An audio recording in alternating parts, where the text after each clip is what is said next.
नमस्कार दोस्तों, आज की कहानी होने वाली है कच्चे कलवे के ऊपर। यह एक ऐसी साधना होती है जिसको एक बड़ा तांत्रिक करता है। ये किसी छोटे मोटे तांत्रिक की बस की बात नहीं है। कच्चा कलवा वो होता है यदि कोई बच्चा गर्भ में मर जाए या कोई बच्चा 5-6 साल की उम्र में मर जाए, उनको जलाया नहीं जाता, उनको गाड़ा जाता है। फिर उनकी आत्माओं को ये कुछ तांत्रिक साधना करके अपने बस में कर लेते हैं। कच्चा कलवा बच्चा होने के कारण वो शरारतें करता है। तो आज ऐसी एक कहानी सुनाने जा रहा हूँ। कहानी पसंद आए तो वीडियो को लाइक कर देना, चैनल को सब्सक्राइब कर देना।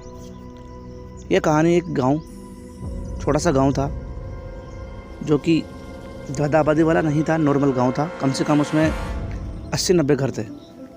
उस घर की बात है, एक गांव था उसके अंदर, जिसके अंदर एक महिला थी जिसकी शादी को करीब 8-9 साल हो गए थे, परंतु उसको बच्चा नहीं हुआ था।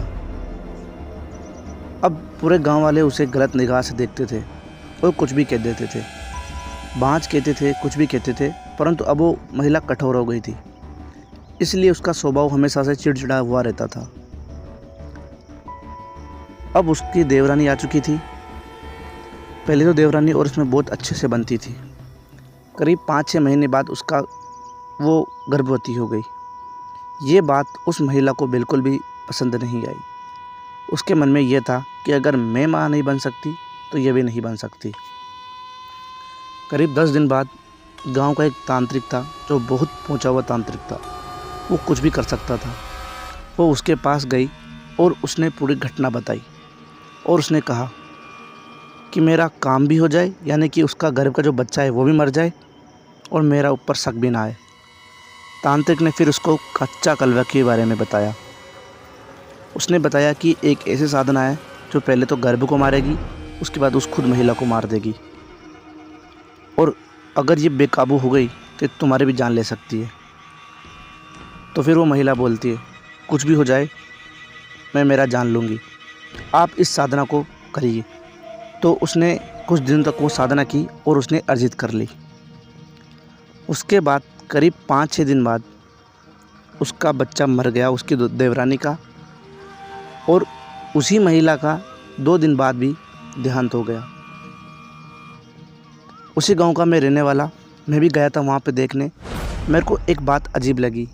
मैंने देखा कि उस महिला का किसी ने पूरा खून ख़त्म कर दिया हो, यानी कि खून ख़त्म हो गया उसके शरीर से, ऐसी हालत थी। और मैंने जब उसकी जेठानी यानी कि उस महिला की तरफ देखा तो हंस रही थी।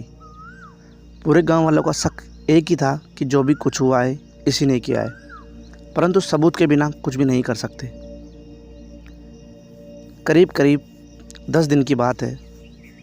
मेरा घर उन्हीं के पास था, तो मेरे को दिन में तो वहाँ पर किसी बच्चे के रोने की आवाज़ आती और रात में उस महिला के चिल्लाने की आवाज़ आती। जब हम गाँव वालों ने उनसे पूछा तो उस महिला ने कहा कि ऐसी कोई बात नहीं है, यह सिर्फ आपका वहम हो सकता है, आप कुछ भी सोचो, मुझे कोई फ़र्क नहीं पड़ता।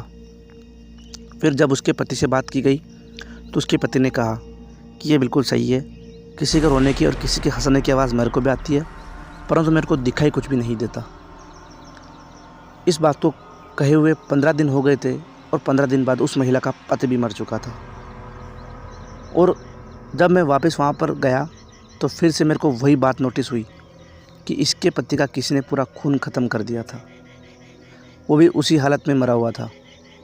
सब समझ चुके थे कि ये किसी ने किया है और क्यों किया है। तो उस महिला के ऊपर सभी का शक गया और सभी गांव वालों ने उसको धक्के देकर उस गांव से बाहर निकाल दिया। करीब 15 दिन बाद उस महिला का शव उनको मिला गांव के बाहर, जो कि उसी हालत में मिला था जो इन तीनों के साथ हुआ था।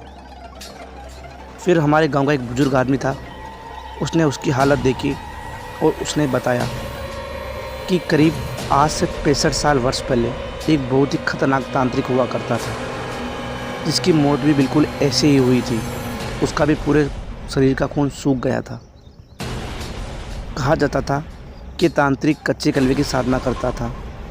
इसने खूब पैसे कमाए कच्चा कलवा कर करके, बहुत सारे लोगों को मारा, परंतु जब कच्चा कलवा बेसमल हुआ, यानी कि संभाल नहीं गया, तो उसने इसी की भी मौत कर दी और इसी की भी जान ले ली। बिल्कुल ऐसे के ऐसे ही उसका भी खून सूखा था। दोस्तों, कहानी अच्छी लगी हो तो वीडियो को लाइक कर दे, चैनल को सब्सक्राइब कर दे। मिलता हूँ आपसे अगली कहानी में, तब तक के लिए बाय बाय।